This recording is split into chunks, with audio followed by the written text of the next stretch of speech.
প্রযুক্তি পরিবর্তনের কারণে আগামী ৫ বছরের মধ্যে মানুষকে কোনো কাজ করতে হবে না। প্রযুক্তি দ্রুত বিকশিত হচ্ছে এবং আমাদের জীবনের প্রতিটি দিককে প্রভাবিত করছে।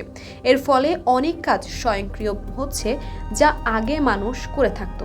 আগামী ৫ বছরের মধ্যে আমরা সম্ভবত আরও অনেক কাজের ক্ষেত্রে এই প্রবণতা দেখতে পাবো, যেখানে মানুষের প্রয়োজন হবে না।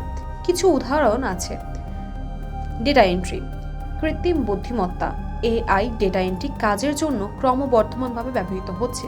ওসিআর, অপটিক্যাল ক্যারেক্টার রিকগনিশন এবং প্রাকৃতিক ভাষা প্রক্রিয়াকরণ এনএলপি প্রযুক্তি ব্যবহার করে কম্পিউটার এখন স্ক্যান করা ডকুমেন্ট থেকে ডেটা স্বয়ংক্রিয়ভাবে বের করতে এবং ফর্ম পূরণ করতে পারে।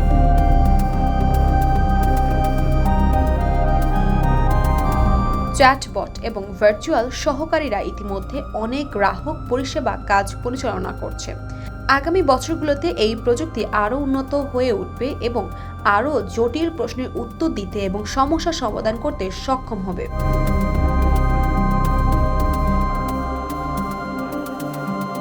পরিবহন, স্বচালিত গাড়ি দ্রুত বাস্তবতা হয়ে উঠেছে এবং এটি ট্যাক্সি ড্রাইভার, ট্রাক চালক এবং বাস চালকের মতো অনেক পরিবহন সম্পর্কিত কাজকে অপ্রয়োজনীয় করে তুলবে।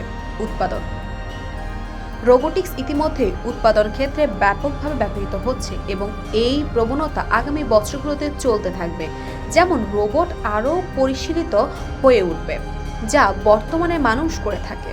এটি লক্ষ্য করা গুরুত্বপূর্ণ যে প্রযুক্তি কিছু কাজকে অপ্রয়োজনীয় করে তুললেও এটি নতুন কাজ তৈরি করবে।